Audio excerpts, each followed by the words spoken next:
প্রিয় ছাত্র বন্ধুরা, দীপঙ্কর ডিএসআর চ্যানেলটিতে তোমাদের আবারও স্বাগত জানাই। আজকে তোমাদের জন্য নিয়ে এসেছি তোমাদের ভূগোল বিষয়ে ফার্স্ট সামেটিভ পরীক্ষায় নবম শ্রেণীর প্রথম, দ্বিতীয় এবং সপ্তম অধ্যায়ের জন্য ইম্পর্টেন্ট প্রশ্ন কোনগুলো তোমাদের জন্য রয়েছে সেগুলো নিয়ে।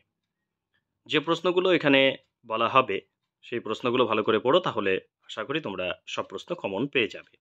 তো চলো প্রথমেই প্রথম অধ্যায় গ্রহরূপে পৃথিবী থেকে আমরা দেখে নিই 2 নম্বরের জন্য কি কি পড়ব।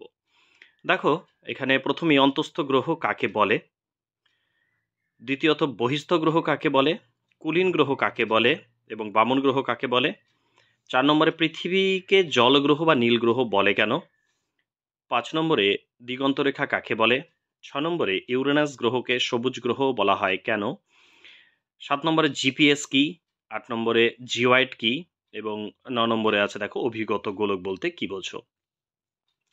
এরপর আমরা 3 নম্বরের প্রশ্ন চলে যাব। 3 নম্বরের প্রশ্ন দেখো রয়েছে পৃথিবীকে আমাদের সমতল বলে মনে হয় কেন। দ্বিতীয় প্রশ্ন, পৃথিবীর প্রকৃত আকৃতি পৃথিবীর মতো ব্যাখ্যা করো। তৃতীয় প্রশ্ন, জিপিএস এর ব্যবহারগুলি লেখো। 4 নম্বর প্রশ্ন, এরাটোস্থেনিস কিভাবে পৃথিবীর পরিধি নির্ণয় করেছিলেন। 5 নম্বর প্রশ্ন, বেডফোর্ড লেভেল পরীক্ষাটি বর্ণনা করো। যদিও এটা পৃথিবীর গলীয় আকৃতির প্রমাণের ক্ষেত্রে তোমাদের প্রমাণটা পড়তেই হবে, তবু আলাদা করে আসতেই পারে। 5 নম্বরের প্রশ্ন এখানে 3টা দেওয়া রয়েছে। যেমন প্রথম প্রশ্ন দেখো, পৃথিবীর গলীয় আকৃতির সপক্ষে প্রমাণগুলি লেখো। দ্বিতীয়, পৃথিবীর অভিগত গলীয় আকৃতির প্রমাণগুলি লেখো এবং মানুষের আবাসস্থল রূপে পৃথিবী ব্যাখ্যা করো। এক্ষেত্রে বলবো গলীয় আকৃতির প্রমাণ বা অভিগত গলীয় আকৃতির প্রমাণের ক্ষেত্রে যদি 3টা প্রমাণ তোমাদের কাছে চায়, তাহলে তোমরা অবশ্যই চেষ্টা করবে যাতে সেখানে ছবি থাকে, ঠিক আছে? আর যে কোনো প্রশ্নের উত্তরেই যদি ছবি থাকে অবশ্যই চেষ্টা করবে ছবি দেওয়ার। এরপরে চলে যাব দ্বিতীয় অধ্যায়, অর্থাৎ পৃথিবীর গতি যে অধ্যায়টি রয়েছে সেই অধ্যায় থেকে তোমরা কি কি প্রশ্নগুলো পড়বে, যেগুলো তোমাদের জন্য ইম্পর্টেন্ট সেগুলো দেখে নাও। প্রথমত 1 নম্বর প্রশ্ন, আবর্তন গতি কাকে বলে। 2 নম্বর, পৃথিবীর অক্ষ ও কক্ষ বলতে কি বোঝো। 3 নম্বরে পরিক্রমণ গতি কাকে বলে। 4 নম্বরে সূর্যের দৈনিক আপাত গতি কাকে বলে। 5 নম্বর, সূর্যের বার্ষিক আপাত গতি কাকে বলে। 6 নম্বর, সৌরদিন এবং নক্ষত্রদিন বলতে কি বোঝো বা কাকে বলে। 7 নম্বর, ছায়াবৃত্ত কাকে বলে। 8 নম্বর, কোরিওলিস বল কি। 9 নম্বর, ফেরেলের সূত্র কি। 10 নম্বর, সূর্যের উত্তরায়ণ ও দক্ষিণায়ন বলতে কি বোঝো। 11 নম্বর, মেরু প্রভা কি। 12 নম্বর, নিশীথ সূর্যের দেশ কাকে বলে। 13 নম্বর, অনুসুর ও অপসুর অবস্থান কাকে বলে এবং এর সাথে পার্থক্যটা পড়ে ফেলতে হবে 3 এর জন্য। তাহলে আমরা দেখে নেব এবার 3 এর জন্য কোন প্রশ্নগুলো ইম্পর্টেন্ট রয়েছে। 1 নম্বর প্রশ্ন, সৌরদিন নক্ষত্রদিন অপেক্ষা বড় কেন। 2 নম্বর প্রশ্ন, আমরা পৃথিবীর গতি অনুভব করি না কেন। 3 নম্বর প্রশ্ন, পৃথিবীর আবর্তন গতিবেগ নিরক্ষরেখা থেকে মেরুর দিকে কমতে থাকে কেন। 4 নম্বর প্রশ্ন, অনুসুর ও অপসুর অবস্থানের পার্থক্য লেখো। 5 নম্বর, অধিবর্ষ বা লিপিয়ার ব্যাখ্যা করো বা কাকে বলে। 6 নম্বর, পৃথিবীর হেলানো অবস্থানের গুরুত্ব লেখো।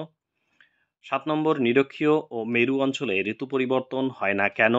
8 নম্বর, অস্ট্রেলিয়ার অধিবাসীরা গ্রীষ্মকালে বড়দিন উৎসব পালন করে কেন।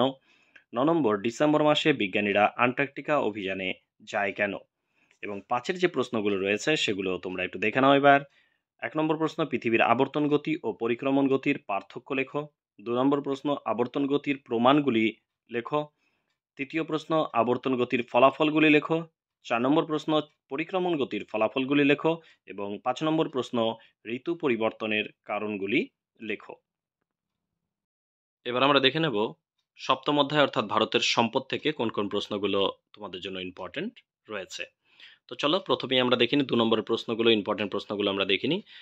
1 নম্বরে রয়েছে সম্পদ কাকে বলে। তৃতীয় প্রশ্ন হচ্ছে নিরপেক্ষ সামগ্রী কাকে বলে। 3 নম্বরে পুনর্ভব সম্পদ ও অপুনর্ভব সম্পদ কাকে বলে। 4 নম্বর প্রশ্ন, ম্যান বড় হাতের MAN এবং ছোট হাতের MAN এর পার্থক্য লেখো। এটা অনেক বইতে আছে, অনেক বইতে নেই, যাদের বইয়ে আছে তোমরা একটু দেখে নিও। 5 নম্বর প্রশ্ন হচ্ছে সম্পদ সংরক্ষণ কাকে বলে। 6 নম্বর, খনিজ সম্পদ কাকে বলে। 7 নম্বর, জ্বালানি খনিজ কাকে বলে। 8 নম্বর, জীবাশ্ম জ্বালানি কাকে বলে। 9 নম্বর, কয়লাকে কালো হিরে বলা হয় কেন। 10 নম্বর, খনিজ তেলকে তরল সোনা কেন বলা হয়।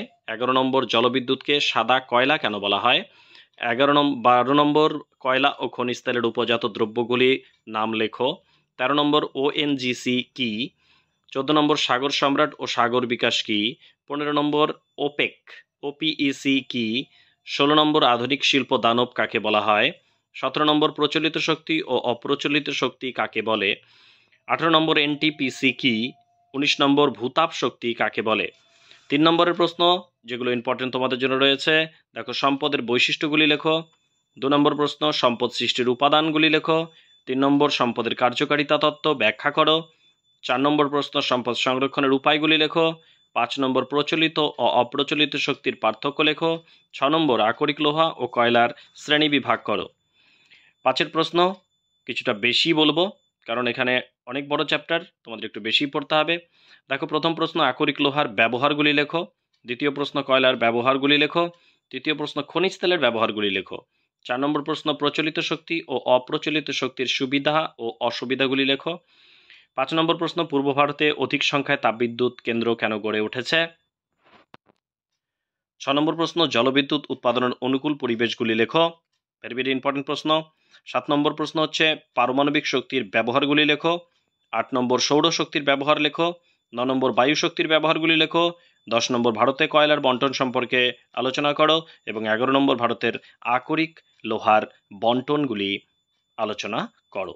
তাহলে এই ছিল তোমাদের জন্য প্রথম, দ্বিতীয় এবং সপ্তম চ্যাপ্টারের বিভিন্ন প্রশ্নগুলো। এই প্রশ্নগুলো পড়ো, আশা করি পরীক্ষায় তোমরা কমন পেয়ে যাবে। ভিডিওটি ভালো লাগলে অবশ্যই চ্যানেলটির সঙ্গে থেকো। ভালো থেকো সবাই, ধন্যবাদ।